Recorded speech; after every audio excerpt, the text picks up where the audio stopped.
states that ban gay marriage violate a couple's constitutional right. The Supreme Court went Obama's way in 13 when it allowed the federal government to recognize legally married same-sex couples. However, is this a constitutional issue? And I frankly, sincerely hope the court says no. And here's why. And I know some people out there go, "Oh, you're a gay basher." Gay. No, I am not. But here's why. I have explained this at length, ad nauseum, so many times. And even liberals cannot argue my point.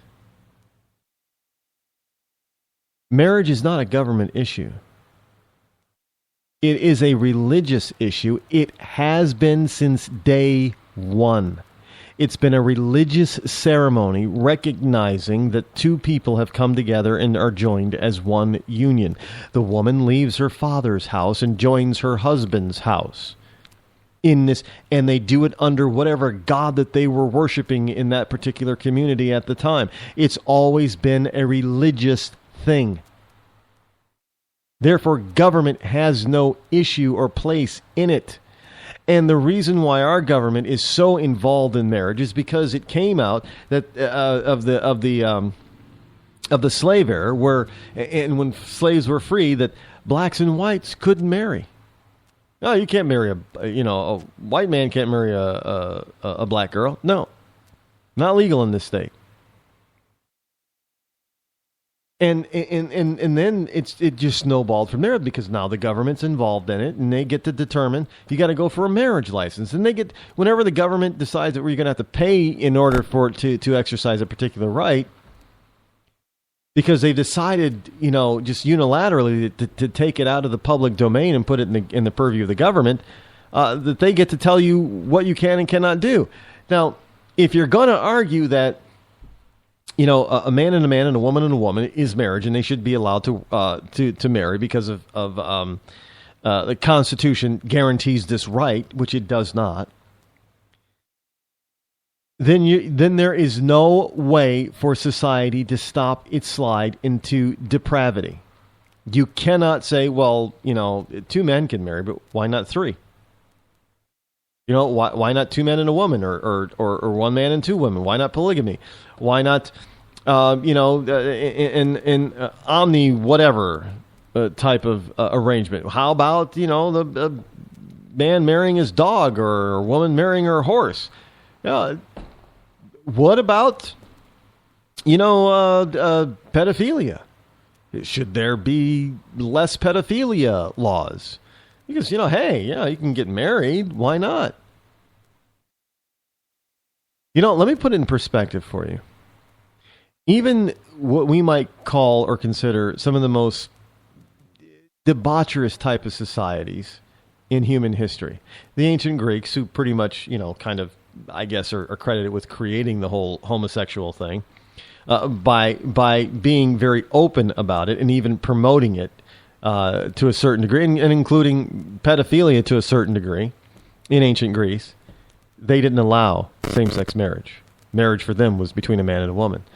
Even in the last throes of the ancient Roman Empire, when orgies were the norm and debauchery was everywhere, and they were destroying themselves from within. And if you wanted to, whatever made you feel good, go ahead and do it. They didn't allow same-sex marriage either. So all of and throughout history, great empires, they may have practiced all kinds of strange sexual things in the open and even promoted some of it.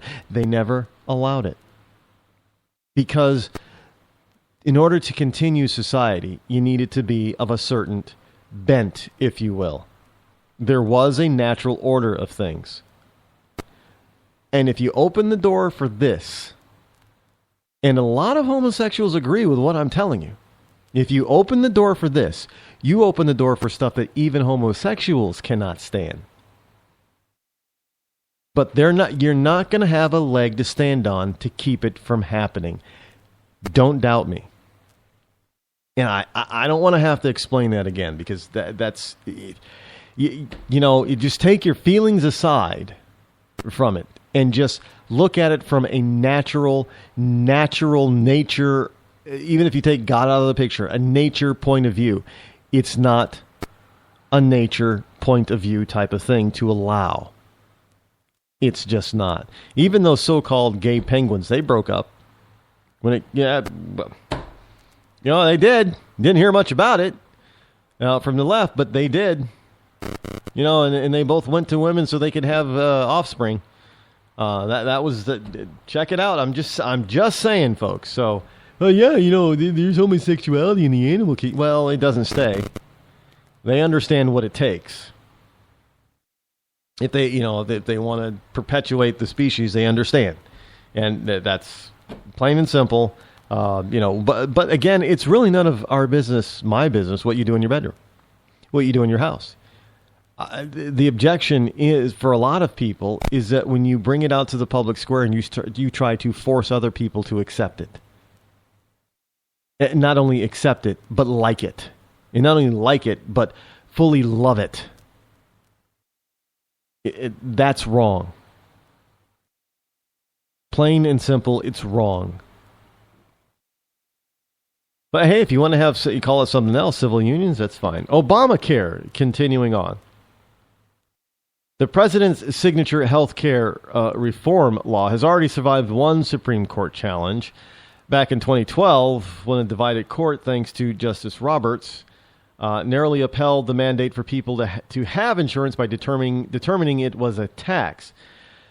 This time around, however, the court is mulling another major portion of the law, whether the federal government can subsidize health insurance for low and middle income people who bought their insurance on the federally run website healthcare.gov in states that didn't set up their own exchanges. Now, challengers say the law was written only supports subsidies for the 16 states that set up exchanges. And frankly, if you read the law, that's pretty much what it says.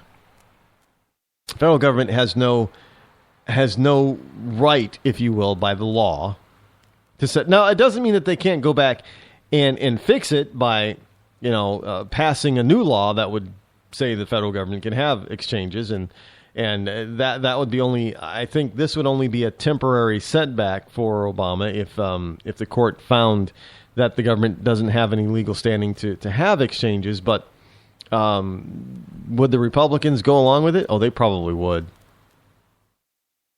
They probably would. And they would, because they would think that people want this thing now that we have it, and now that we have it, we got to keep it, and blah blah blah. Big government all over again. Because the Republicans would be too wimpy to stand up to Obama and the liberal left and show that they have some chutzpah, if you will. Now, if the court rules in King versus Burwell that those subsidies are unconstitutional, upwards of 8 million people in 36 states could lose their subsidies. It would undo a key part of the Affordable Care Act and possibly unravel the whole law. Yeah, we can hope. We can definitely hope. Climate change is another issue. Obama told U.S. Coast Guard cadets last week that failing to act on climate change will set a course for disaster. At the same time, the Supreme Court is debating whether his method of cutting down on greenhouse gas emissions is even constitutional. The Supreme Court heard arguments in March on whether the Environmental Protection Agency's crackdown on coal and fire-powered plants, mercury emissions, failed to consider undue cost on the power plants. The justices are expected to share their decision in June, but is expected to be just an early challenge to the president's executive climate change initiatives. Again, he's out there saying, hey, you cadets at the Coast Guard graduating, hey, climate change is our biggest threat. No, not terrorism, not ISIS, taking over the Middle East. No. Not Putin threatening our testing and threatening invading our airspace. No. Not China and the South China Sea and threatening Taiwan and building island airports in the middle of the ocean down there in the South China Sea. No, not China. No, none of that kind of stuff. No, it's climate change. That's the biggest thing. Not our enemies, not the enemies of the United States, but climate change. Yeah, that's the big thing.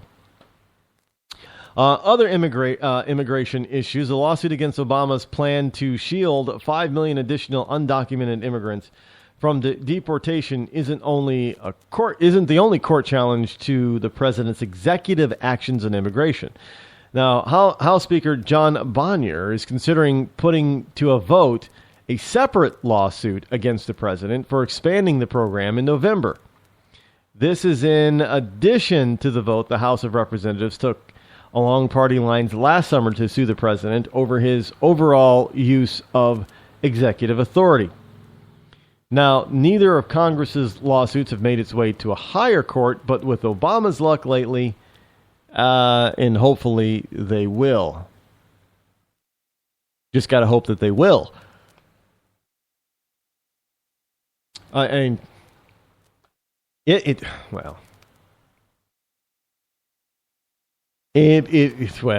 really is what it is.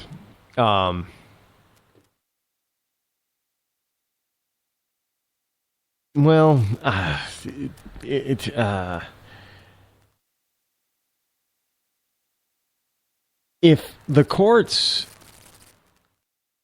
actually starts to strike down some of this stuff, let's face it, the Supreme Court isn't going to rule 100% the way we want them to. It's just not going to happen. I don't have that kind of optimism.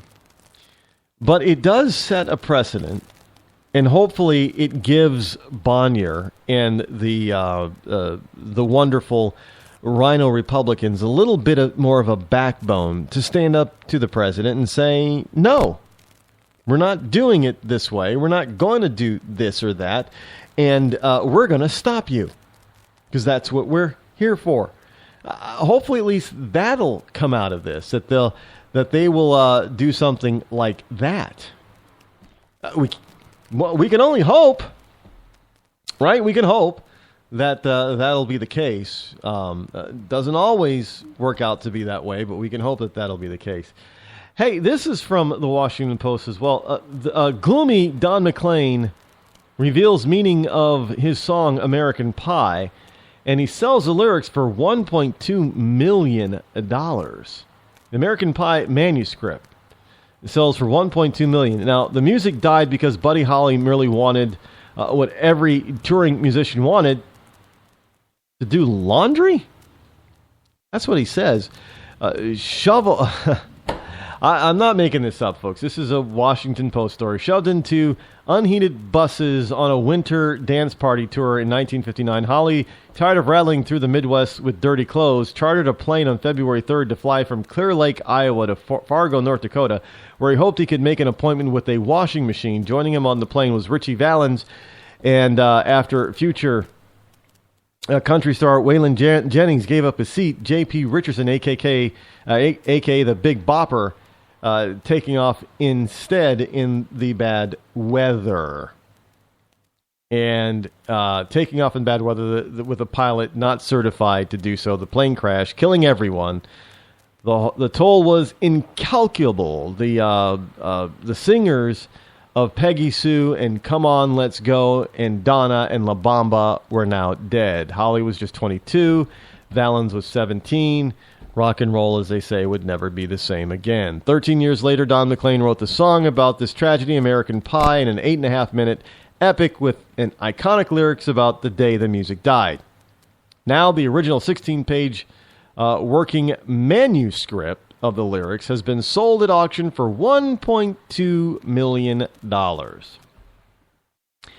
I wonder if Bernie Sanders thinks that Don McLean should pay 90% of his so-called ill-gotten gains from that. Yeah, Bernie, well, Now, we'll get into what Bernie Sanders means right after the break, and we'll finish about the American pie, too. Don't go away, folks. We'll be right back.